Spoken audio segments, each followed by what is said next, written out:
This is a Groovy Boys production. Hey guys, I'm your host, Mason Baugh, and welcome to The Lookup. I'm joined here by my producer, Anthony Marti. Today we have a very special guest. He's one of the most successful broadcasters in Kansas City history, co-founded 810 WHB, and now has his own podcast. It's Kevin Kietzman. Hey guys, how's it going? What's up? Good, man. Good, man. How are you? I am well, thank you. Thanks for having me. Awesome. I see you're in your podcast studio and everything. And how has that been for you so far?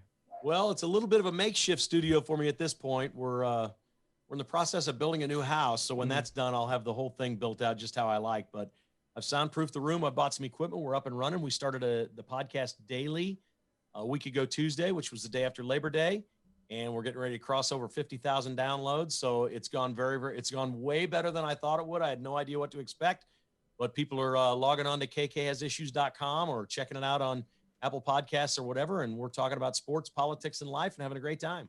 How's the transition been from pre-COVID to COVID? Like, how's that all been? How's WHB been holding up? How's your podcast been holding up?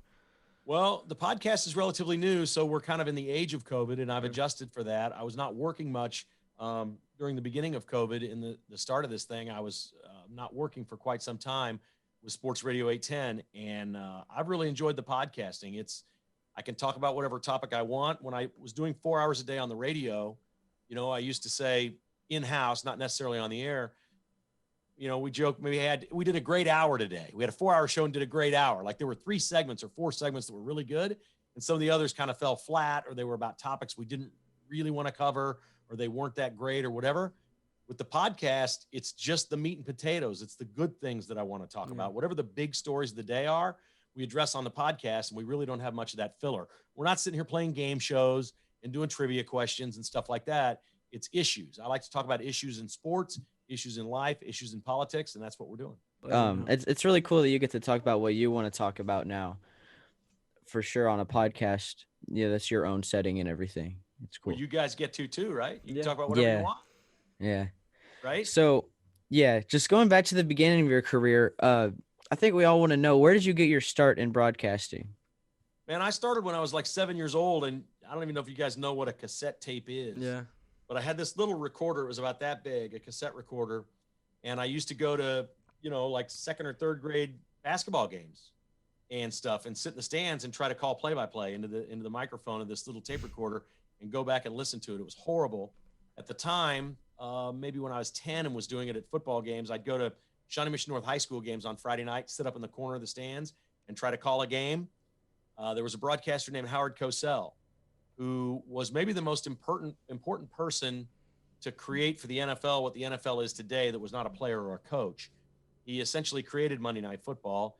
Many times he was bigger than the game, and I hated Howard Cosell. I hated him, but I wanted to be Howard Cosell. He was so compelling and so sincere and dug in on all of his points that he tried to make about a football game or an issue. He did a lot of stories on Muhammad Ali. He did boxing matches and stuff. Howard Cosell was just the most compelling broadcaster you can ever imagine. And so when I was 10 years old, I tried to do like impressions of Howard Cosell, tried to be like Howard Cosell. So that's where it started for me. And then we had a high school radio station at my high school, Shawnee Mission North.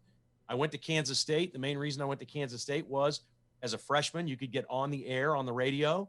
And I knew that I was good enough to get on the air. If I'd have gone to Mizzou, at that point in time, before you could get on radio or TV, you had to be at least a junior. Your grade point average had to be a certain number and all. I was like, I don't want to do that. I want to go get on the radio in college.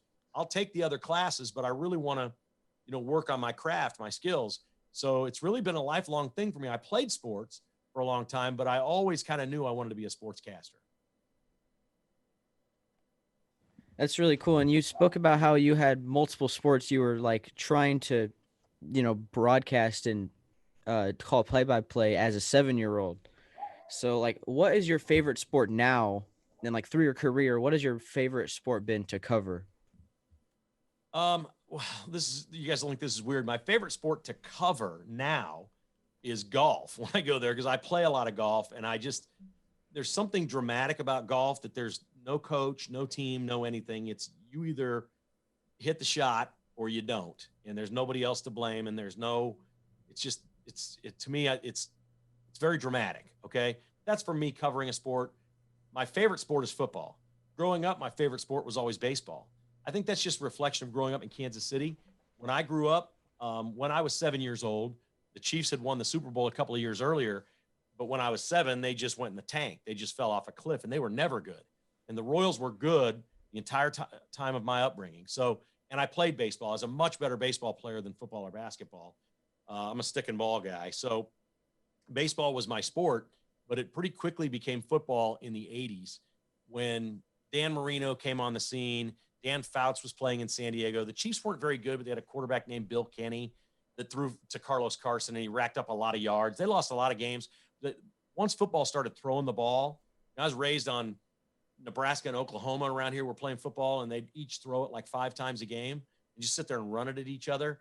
It didn't do it for me. Once the ball went in the air in the 80s, I fell in love with football like no other sport. And so it's not even easy. It's not even close for me now. Football is absolutely my favorite sport. Yeah, I can definitely relate to that because as I was growing up, the Royals were like at an earlier age, the Royals were better than the Chiefs.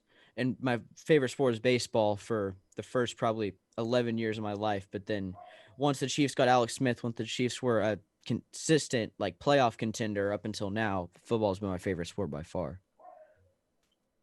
So yeah, you talk about like what your favorite thing is, like sports thing to cover. So just in general with what you talk about on your podcast, what is your favorite thing to cover? Because I know you talk about politics and other things like that.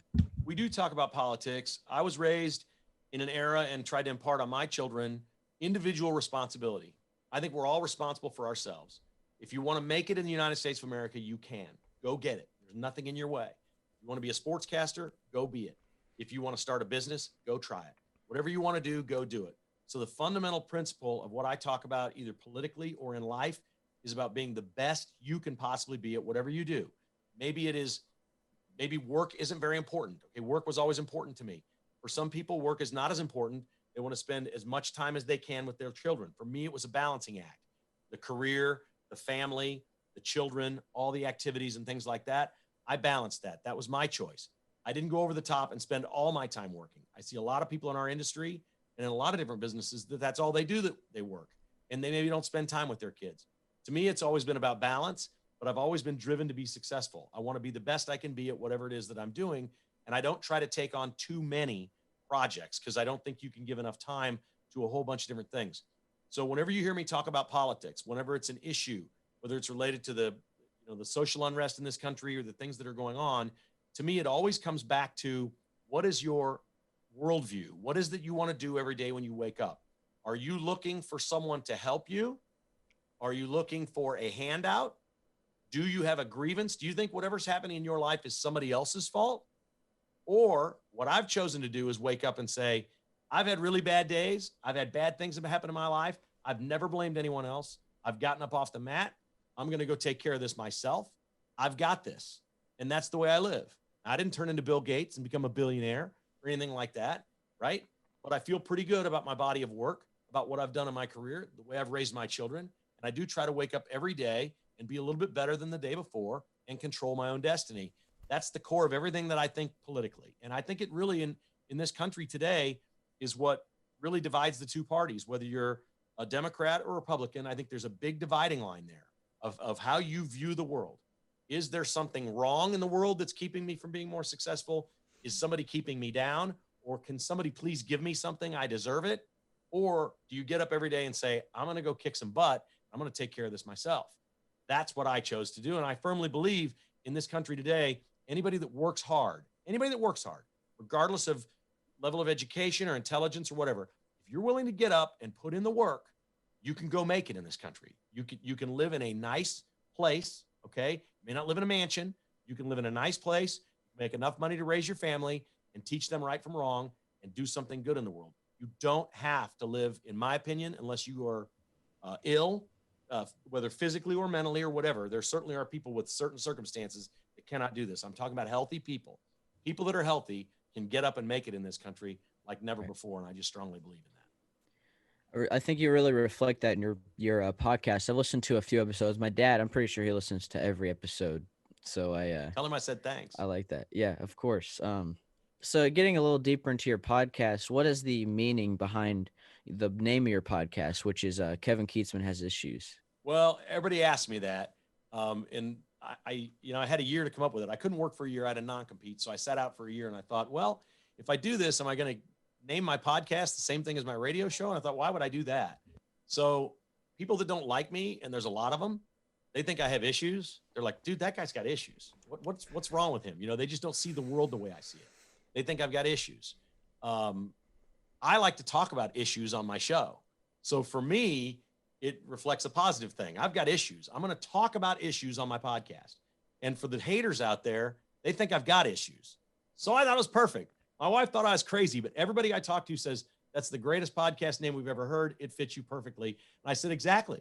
Because if you love me, you get it, that I like talking about issues. And if you hate me, you think I've got issues. So it's worked out great. Yeah, that's actually great. A great way. A great name, honestly. Yeah. So since you've been doing your podcast, you've spoke a little bit on the difference between that and radio, but what are some of the other main differences in running your own podcast, having your own setup, and having your radio show produced by other people?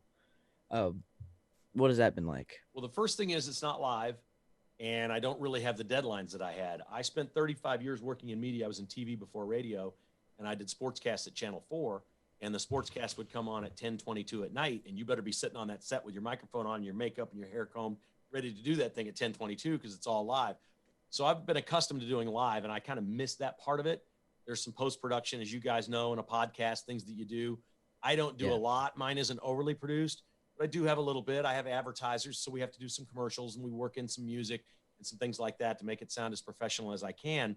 That's been the hardest part for me because I used to edit videotape and stuff when I was in television. I was a pretty good editor, actually. So I understand editing, but I didn't really understand Audacity, which is the program that I use, and this Rodecaster and all this equipment that I have is all new. It's brand new 2020 equipment. I didn't do a whole lot of that editing when I was at Sports Radio 810. When we played sound bites and stuff on the air, other people edited those clips. They told me what they were, and I would toss to the bites and hear them and then react to them. But I didn't do all the technical parts. So for me, the hardest part has been the technical part. It's really been the only part that's different. I did a lot of booking my own guests.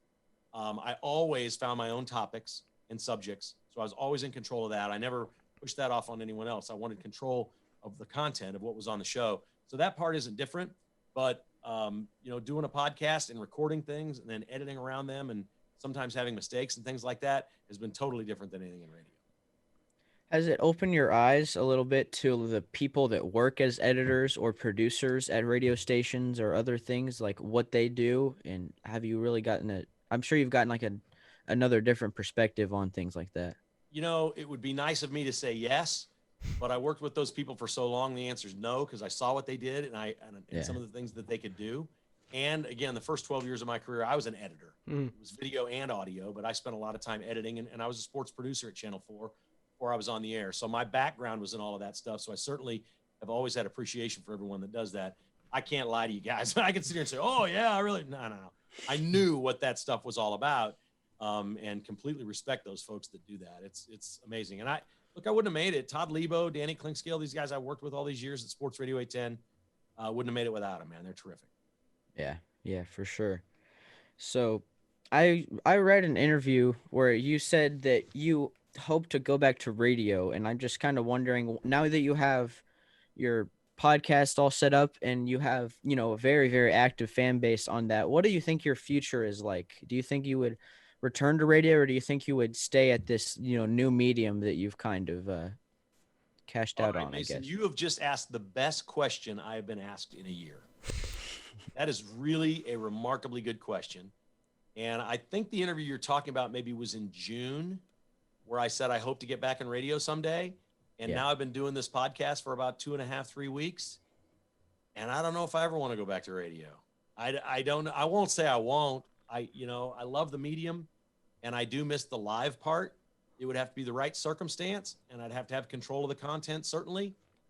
But I did not think in June that I would be talking to Mason Baugh, and he'd ask me that question, and I would have that answer. So this has been a revelation for me the last few weeks. Doing this has been a revelation. I'm absolutely. See, what I thought, guys, was I know a lot of people who do podcasts either as a hobby or it's part of their business. They do it, just as part of their business. Yeah. and they don't have a lot of listeners or subscribers or whatever, but they enjoy doing it. And I thought, you know what? If I do a podcast and I only get 100 people to listen and the thing flops, it flops, but I'm going to enjoy the broadcasting part. We'll try it. I can't believe what's happened to me. Last weekend, I went to a golf course. I went to a sports bar, was watching a football game. I was out and about in public. I got stopped at a grocery store. The number of people that are walking up to me and saying that they've heard the podcast or heard that I have the podcast and how do I listen has blown me away. I had no idea this was going to happen. Yeah, you I've get a always lot of thought, recognition. yeah, I've always thought, there's just a slice of people that do podcasts, that download and listen to podcasts. There's only a small percentage.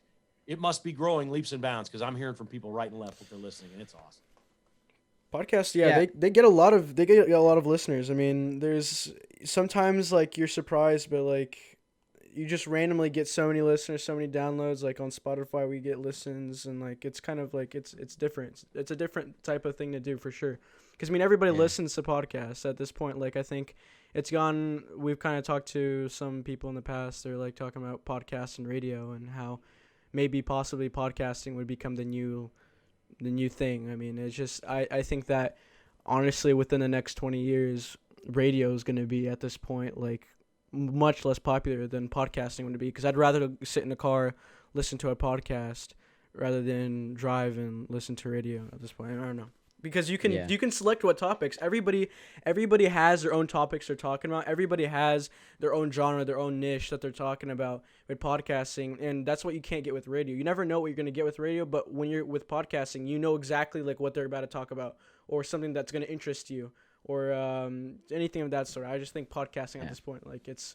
Well, you make a lot of good points, and clearly your generation and my kids' generation. My kids are older than you guys. But their generation's the same way. I mean, their devices are everything. They're on their phone, their tablet, their computer, whatever, all day, every day. And, they're not watching cable TV. They stream the things that they like and find the things wherever it is that they like them. And that certainly is new. It remains to be seen what happens as the generation gets older. Typically what's happened with television and radio, and a lot of people thought cable TV was the demise of television. They're like, oh, that's dead. You guys are teenagers, right? Yeah. All right. Okay, so before you were born, they were saying that the NFL is dead because it's going to go on to pay-per-view. Pay-per-view came along before streaming. They're like, somebody's going to pay pay-per-view, and then instead of 110 million people watching the Super Bowl, only 13 million people are going to watch the Super Bowl, and it's really going to hurt the NFL. So a lot of the predictions people had of things do not come true. I'm not saying that yours doesn't. Right. I won't say radio is going to be dead because I don't know what happens with your generation as you get older. Maybe it's online radio stations. I think there's a simplicity to it, and it depends on where the talent goes. Like Joe Rogan just went to Spotify, so that's certainly something. But Howard Stern is just a mega broadcaster, and he's on satellite radio essentially. So that's a different kind of medium, but it is technically, I guess, radio. Rush Limbaugh is the most listened to talk host of all time, and he's still on traditional syndicated radio around the country on radio stations. Doesn't really offer up his show on a podcast. So I don't think we've crossed over completely yet. And what I've learned, I think, in my career is there's room for everybody. As you mentioned, Anthony, it's what's the niche here, and podcasting carves out its own slice, but that doesn't mean it's going to kick everything else out. I think what we're just going to have is more pieces to the pie as more media come along. I've yet to really see any media die. The closest thing to dying media is the actual newspaper that you hold. Yeah. Okay, the actual paper in your hand. But some people still get it. Not very many, but a lot of people still subscribe to the websites and pay money every month to read the Kansas City Star, for example. So they're not dead. But 10 years ago, people thought newspapers would be dead. They have not died yet. They thought websites would take the thing over, or free websites. So I don't know, man. I'm out of the prediction business in media. I just think there's room for everything, and everybody finds what they like. Yeah, I think like there might even be a medium that isn't podcasting or we don't even know about yet that will be huge. But I think for now, podcasting is kind of what people think will be in the future. Like I can't really think of any radio hosts that I listen to, which would be usually 810, that don't have a podcast of their show or have, at any other radio station or anyone else who broadcasts. Most people have a podcast version of their show. Right. I know some don't, but that's for right now, that's what's going on. Right, but like with Sports Radio 810, and I had that for a long time, nobody walked up to me and said, "Hey, I heard the podcast, your interview with Herm Edwards or something." I guess I don't really see that as a podcast. If I do a radio show and the radio company archives that, we used to call it archiving, and puts it up on the website and it's there, and a few hundred people go listen to it after the fact because they heard somebody say, "Hey, so-and-so was on the radio with Kietzman. Did you hear the interview?" Nope. And then they go there and hear it. To me, that's totally different than podcasting. Podcasting, what you guys are talking about is we're seeking out someone that we know as a podcaster. Okay. What you've sought out, if you go listen to Stephen St. John, is, hey, there's this guy on 810 we know. I didn't hear his segment on blank. And then you went back and you found it on their website and listened to it. That Right. to me is still radio. That's radio. That's radio working. And you know those people from radio, and that's how you found it. What I'm doing now is completely unaffiliated. I'm not affiliated with a radio station. I'm on every day at my website, kkhasissues.com. And if people come find me, they're coming to find me. They're not listening to a radio station. They're coming to hear what I have to say. That's really interesting. I've never really thought about it like that, but that does make sense for sure. I think you guys would be stunned how, like, all the TV stations in Kansas City have all these podcasts. Like, it's their growing future that they have, and something good could happen, and they think they're going to grow these audiences. You can't believe how few people, listen to the podcast, the TV station. You can't believe how little the numbers are. The Star does 2 or 3 times a week. Their sports writers do a thing called Sports Beat or whatever it is. They get nobody. I mean, they just get nobody. So, in a way, we're talking about 2 different things. You consume the Star in a different way. You don't go there to hear them do a podcast. You consume Sports Radio 810 for live radio, breaking news, things like that they're way better at than podcasting. Podcasting really can't be a whole lot of breaking news. It's a very difficult thing to be, spot on when things happen at the exact moment and do live. You can do live. It's just a very complicated thing to do what traditional media do in that regard. So I think there's still a value and a use to all these different media. Yeah, that's interesting. I've thought about the future of all these things, but I've never really heard the perspective that all this media can still fit. And I mean, that definitely makes sense. And I think that's interesting for sure. Yeah, people just don't want to hold the newspaper anymore. That's all I know. Yeah. So in all of your years, you have a podcast now. You had, you were on TV, you were on radio before. What do you think has been the most rewarding part of your job? The most rewarding thing in my career was creating all the jobs we created at Sports Radio 810, Union Broadcasting and Union Broadcasting Louisville.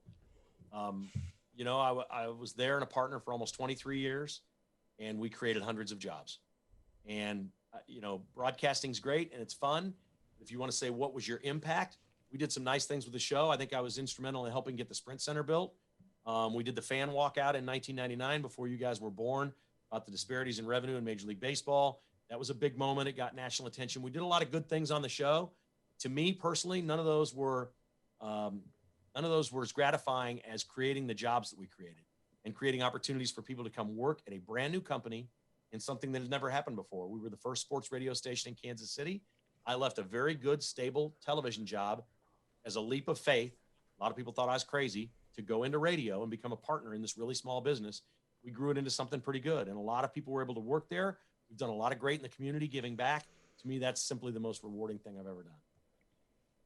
I think that's really inspiring. I never really thought about the fact that you created a ton of jobs. I mean, you pretty much created it along with a few other people. So I think that's probably really good for the community. And obviously 810 has been good for the community. And, off of that has spawned, other stations, other careers of people. So, I mean, you've affected people's lives up until now, and I'm sure you will for the future, because the people that are 810 now will retire at some point, and then they'll pass on things to their kids that have to do with broadcasting, and maybe they wouldn't have been a broadcaster, in the first place if 810 wasn't in Kansas City. So I think that's awesome. Thank you. That's very kind of you.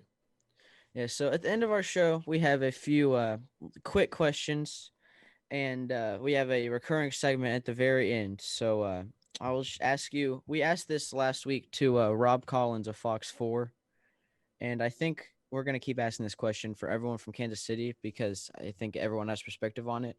What is your favorite Kansas City barbecue restaurant? Okay. My response, I'm an old guy now, so we've had this debate for my entire life, which is more than 50 years. So I'm old, right?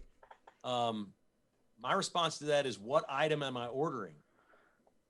Has been the same response from everybody as well. Yeah. Right? Okay, so I'll give you a couple of rundowns here, all right? A place you guys maybe have never been, Rosedale Barbecue on Southwest Boulevard has the best brisket sandwich. Okay. And it's sort of anti-Kansas City, okay? Because they chop it, which we're not supposed to do here. We're supposed to slice the brisket, right? They chop it. They put a little more sauce in it. They have kind of a steamed French roll, not a crunchy one. It's soft. They wrap it up in a foil wrapper, and by the time it gets to you, the steam. It's so soft and hot and delicious. And they have those bottles at the table. You can just keep adding sauce. You almost eat it like a taco, guys. Okay, it's an open French roll kind of thing, and you take a bite and you go, "Oh, I want some more sauce on the next bite." You can just sit there and eat it like a taco. It's the best brisket sandwich, and nobody says that, right? It's absolutely the best. I love Gates French fries. I just like the big, meaty French fries at Gates. I've always liked steak fries and meaty fries, so I love those. Ones at Rosedale are good. Everybody's got good fries. Joe's fries are great. Rosedale's are great. Everybody's great. And the beans, this may surprise you, the select reserve beans at Zarda have chunks of burn end in them that are to die for. If you order the beans at Zarda, you can order if you get a big enough size, it's a meal because it's got so many burn ends in it. It's full of meat as well. I love the beans at Zarda. Yeah, you're making me hungry. That all sounds delicious right now. Right? Yeah. Steering off that a little bit, if you wouldn't have had a job in broadcasting, like if you could have any other job that had nothing to do with broadcasting or media, what would it be? No broadcasting, no media. I probably would somehow be involved in athletics, if I couldn't do, I don't know how I do it without a teaching degree, but I wouldn't have minded being like a high school coach or to work for one of these teams, maybe in the PR department or something like that. But that's sort of a related field. That's almost the same thing. Coaching would have been fun. I don't know if I would have been the most patient person and been great at it. So I don't really know, but something in athletics, whatever it may be. I don't know. Maybe I'd become a teaching pro at golf. If you take the classes and get the certificate, you can give lessons to people and teach them how to play golf or something like that. I'm not really sure, but it's always been sports for me. So something related to sports, maybe maybe a sales rep for an athletic apparel company. I have a friend who a few years ago was the brand rep for TaylorMade Golf, and he would go from one golf course to another and sell equipment to them. Maybe I'd have been in athletic sales or something like that, sporting goods sales, something related to sports, because it's really all I knew. So during a while back in 1999, you mentioned this earlier, and I had this question written down because this is one of the most interesting parts of your career to me. You staged the walkout against the, the non-salary cap rules in the MLB when they were playing the Yankees. Could you tell us a little bit more about that? Because that's awesome to me. Well, the Royals couldn't compete. I mean, the finances of baseball were such that they had no chance of competing. Now, the Royals don't spend as much now, as the Yankees. So there's some disparity still, but there's a luxury tax for when the Yankees, the Dodgers spend all this money, they have to kick money back into a pool that comes to the Royals, which if the payrolls of the teams were this far apart in 1999, now they're like this. And that created an opportunity for the Royals in 14 and 15 to go to the World Series twice. After winning the World Series, the Royals had a record payroll. I mean, this is a team that when David Glass bought it, I want to say his payroll one year was like $30 million when they had a bunch of young players and, they were going through all this thing. By the time, and just a few years later, they were up into the $100 and some million when they were competing. They had the money there to do it. Now, they saved some money because they were so low for a while, but there's been real change in baseball. I'd still like to see a salary cap. I don't think the Players Union is going to go for it. But there's been no shortage of teams in smaller markets with lower revenue that have been able to compete now. And I do feel like we had a small part in that. David Glass, the owner of the Royals at the time, he was hawkish on this. He came from Walmart, so cutting costs and everything. Everybody made jokes. Oh, he's cheap. He's Walmart, whatever. But he was good for baseball. He was friends with the commissioner. He got a lot of this passed. The ownership of the Yankees hated David Glass. They didn't like what he was trying to do. He was gathering up all these owners of all these other small markets saying, we need to be a voice joined together and go after the Yankees. The Yankees had this decade of complete dominance because of their payroll, and they were lucky in doing it. This is the important part. It wasn't just they were in New York. Like George Steinbrenner bought the Yankees way back in the day before cable television. So he didn't know cable TV was going to come along, and the Yankees were going to be allowed to keep $200 million a year in cable TV revenue. that nobody else had, but he got it. So he sort of lucked into it. And that was my point all along, was just because their city's bigger, they shouldn't be lucking into this thing. And so I think we made a real difference. It took about a decade. It took quite a while from when we did that in 99. I'd say by the end of the 2000s towards around 2010, that gap had kind of come down like this. And that's when you started to see the Royals, or now the Twins, are in the same kind of boat. There's all kinds of teams out there that have had tremendous success. They're in smaller markets with lower revenue. Yeah, I think it's definitely more based on now the talent of the players and the moves of the front office. You know, because the Yankees could have they still have a bit more money. They could have a lot of players that make more money, but if the front office doesn't, you know, do as much of a good job as scouting as the Royals do, right, those players that they pay however millions of dollars aren't gonna help them. You're right. You know? No, it's not a completely level playing field now, but it's very close to that. If you draft well and develop players, you can win with young players. You may lose them to free agency, which the Royals did. They lost almost all their players after winning the World Series, but you can build it and keep them long enough now to build a winner. Yeah, for sure. So we have a recurring segment on our show, and our segment here is called The Wheel. So what the wheel is we spin this wheel. It is customized toward our guests. So we had assorted things for different guests we've had. For instance, for a few radio hosts, we had them name like 5 players from.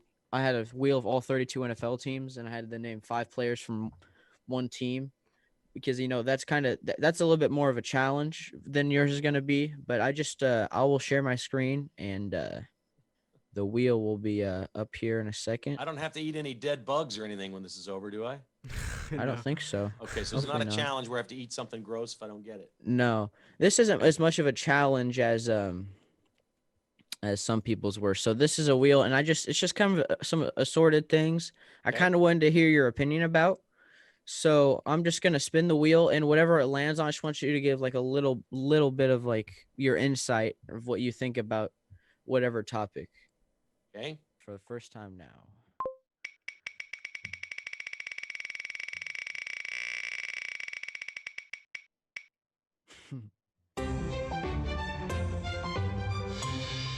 Kansas football.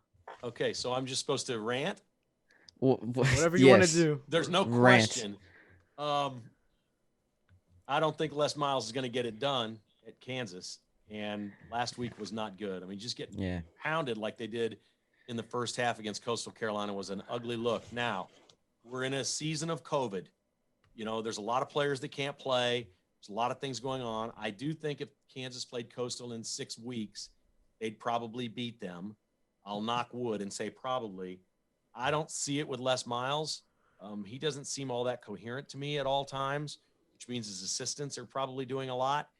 I don't know why Kansas has such a hard time with football. When you're this close to a major metropolitan area in a sports-crazed city and the support that school has, it is beyond me why they've gone so long and been so bad in football. I just don't even know how it's possible.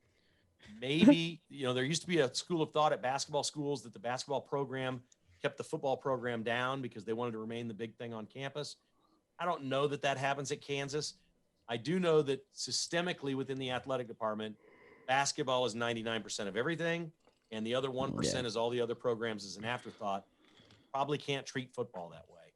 But if you're a Kansas fan or Kansas alum, you really want them to say, okay, let's put 75% of all our energy into football, 20% into basketball, and 5% to the others?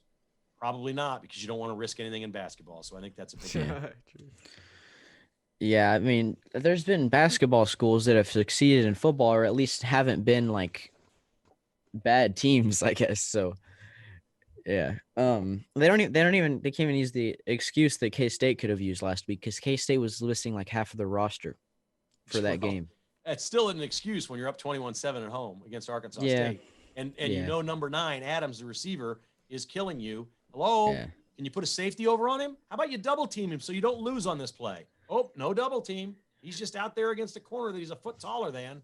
Ugh, that's awful. That guy was insane.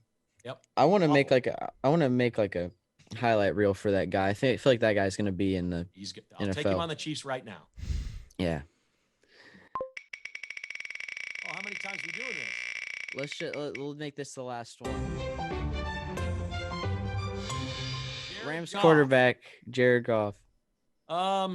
He burst on the scene a couple of years ago, and they got to the Super Bowl, and everybody's like, "Here we go, this thing is on." And I don't know. I think the Rams are okay. I don't think they're great. Thought he looked pretty good Sunday night. Yeah. I think he's going to be like a top 10 quarterback, but I don't know if he's got greatness written on him. Now, he's not, Phillip Rivers is the guy I picked on for so many years. He racks up all these stats and just loses, and now he's in Indianapolis. He racked up a bunch of stats last week, and he lost because that's what he does. He just loses games. I don't think Goff's like that, but I don't know if Jared Goff is in – well, he certainly right now is not in the company of Mahomes, Russell Wilson, Aaron Rodgers. To me, those three guys were all great last week, so maybe they're just coming to my mind. Drew Brees is older, but he's great. Tom Brady was great. I don't think he is anymore. I think we saw some of that last week. But I think those three guys I just mentioned are the best in this league, period. End of statement. Everybody else is in a different class. Is Jared Goff the fourth or fifth best guy?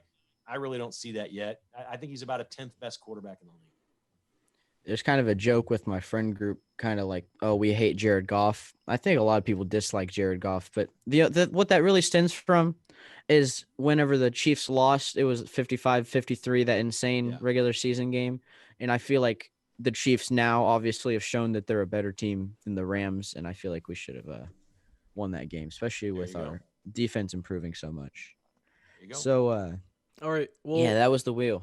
Well, we have one last question that we usually ask at the end of every show to every single one of our guests, and saying that we're obviously called the Look Up Show, so we interview people we look up to. So congratulations, Kevin, you're a person we look up to. Thank you. But the question we ask every single guest on the show is, if there's one thing you would say to everybody that looks up to you, what would that be? One thing that I would say to people who look up to me? Yeah. Yes. Well, I don't know how many people look up to me. You guys may be the first two. My kids used to, but they're grown now, so they don't. I say that tongue in cheek. Man, anybody that likes what I've done or respects what I've done, it's just what I said at the start. Get up every day and try to do a little better than yesterday in whatever you want to pursue in life. If you want to become a triathlete, you got to get up and train. You want to be a broadcaster, you got to work at it. If you want to succeed in business, be that. If you want to be a pastor and follow a path of religion and give back to others. If you want to work in some sort of a charity environment where all you do is give back to the community, get up and be the best you can at it every single day. Treat others with respect. Be nice to people, and love your family, man. Just love your family no matter what. All right. Thank you so much, man. I appreciate that. And thank you so much for coming on. This has been The Lookup, Kevin Kietzman, and we'll see you guys all next time. Peace. Thanks. Yeah.